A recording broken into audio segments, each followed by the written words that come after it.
Hello everyone. आज हम करेंगे हमारा next chapter growth of new ideas. Around the 6th century BCE, that is about 2500 years ago, two great men were born in India. They were Gautam Buddha and Vardhaman Mahavira. Their teachings gave birth to two religions, Buddhism और Jainism. 6th century BCE में मतलब अभी से करीब 2500 साल पहले दो लोगों का जन्म हुआ था। दो महान लोगों का जन्म हुआ था इंडिया में। एक थे गौतम बुद्ध और दूसरे थे वर्धमान महावीर। उनकी टीचिंग से दो नए रिलीजन्स का बर्थ हुआ था, बुद्धिज्म और Jainism. Buddhism is named after Gautam Buddha. His real name was Siddharth.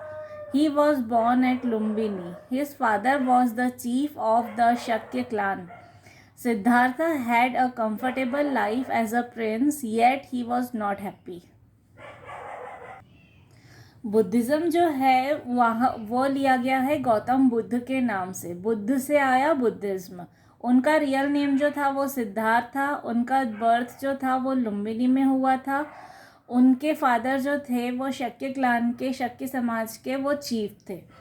और सिद्धार्थ जो थे उनकी लाइफ बहुत कंफर्टेबल थी एज अ प्रिंस, लेकिन फिर भी वो खुश नहीं थे। Quest for truth.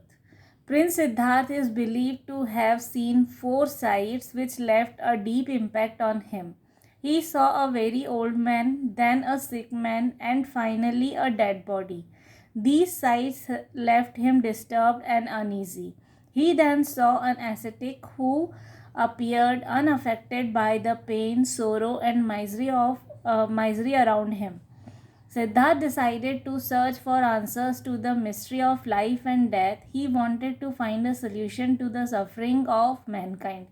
जो प्रिंस सिद्धार्थ थे उन्होंने 4 एपिसोड्स देखे थे। 4 उनके सामने घटनाएं हुई थी। एक बार उन्होंने एक बूढ़े आदमी को देखा, फिर एक बीमार आदमी को देखा, फिर एक डेड बॉडी को देखा। तो उनको वो जो है वो बहुत डिस्टर्ब से हो गए थे। फिर उन्होंने एक साधु को देखा जिसको ना तो कोई दुख हो रहा था, ना कोई तकलीफ़ हो रही थी, ना उसको अपने आसपास कुछ भी ऐसे मिजरी सी फील हो रही थी।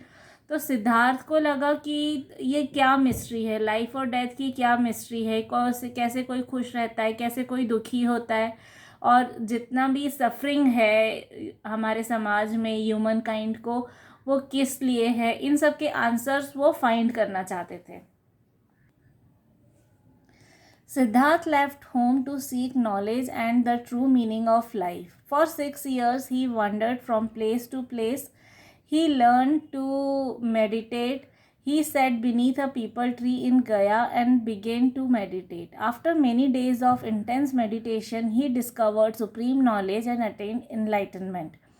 He understood why the world is full of suffering and what should be done to overcome it.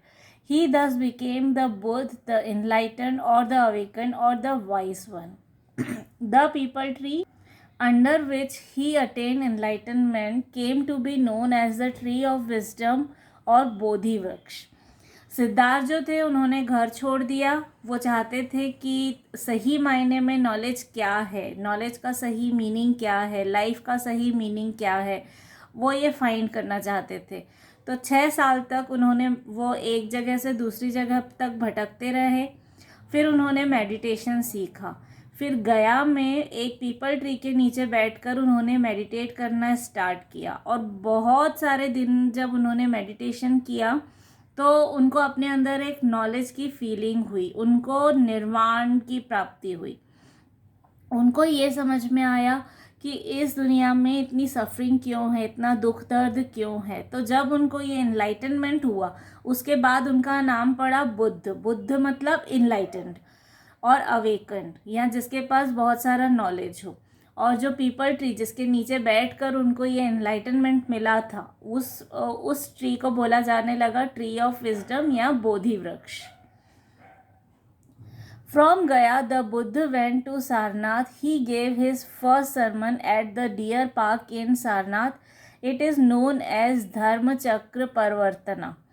setting in motion the wheel of dharma. The Buddha spent the rest of his life traveling from one place to another, meeting people and preaching his message of love and peace. He taught in a language which the common people could understand. फिर गया से गौतम बुद्ध जो हैं वो सारनाथ गए। वहाँ पर उन्होंने अपना पहला सरमन, अपना पहला संदेश दिया डियर पार्क में, और उसको बोला जाता है धर्मचक्र परिवर्तना।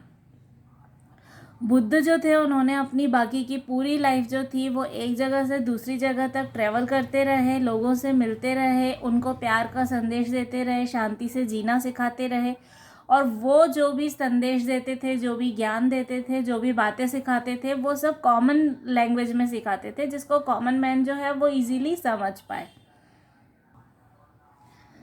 Main teachings. The main teachings of the Buddha are the Four Noble Truths and the Eightfold Path or the Ashtangic Marg.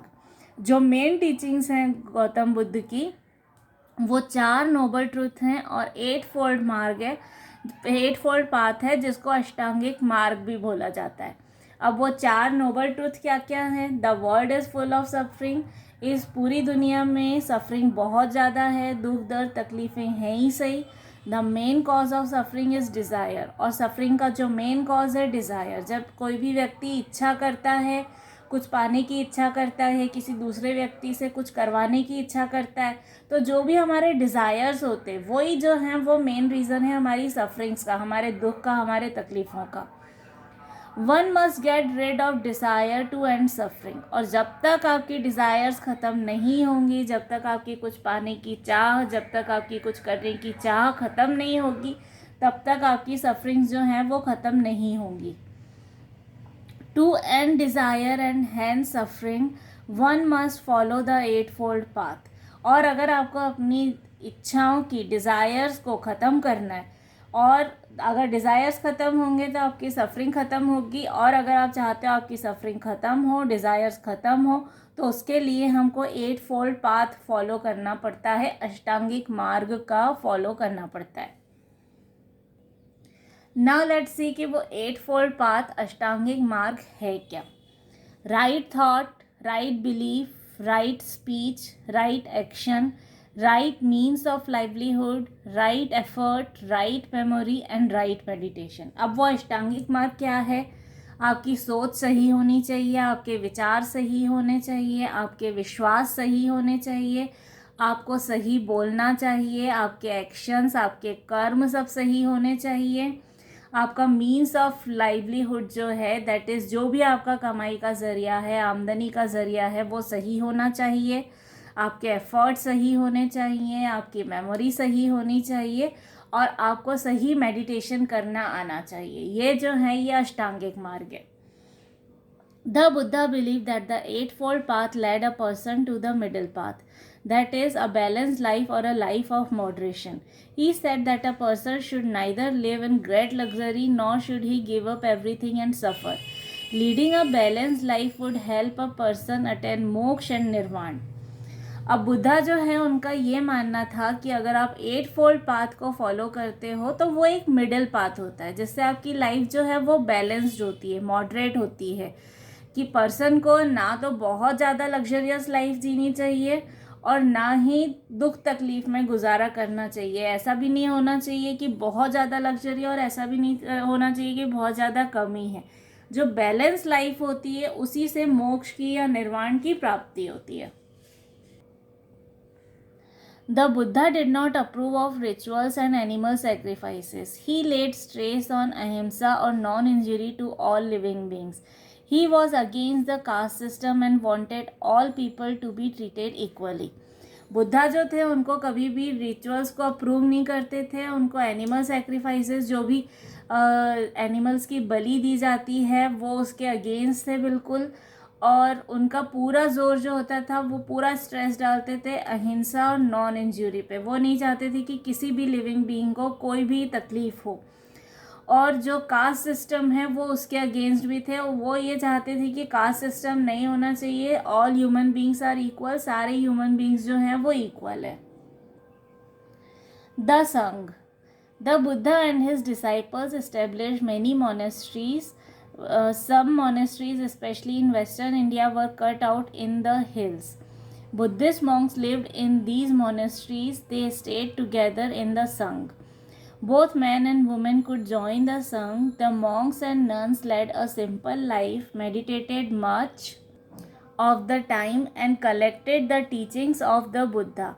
These monasteries were also centers of education. Monks and nuns taught there. तो बुद्धा जो थे, उनके जो disciples थे, उन्होंने monasteries को set किया. वो मोनेस्ट्रीज़ में रहते थे.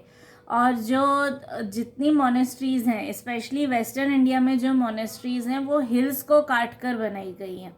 और जो बुद्धिस्ट मोंक्स होते थे, वो इन मोनेस्ट्रीज़ में रहते थे और वो एक ग्रुप में रहते थे और उस ग्रुप को बोला जाता था संघ. उस संघ में मैन भी हो सकते थे और विमेन भी हो सकती थी.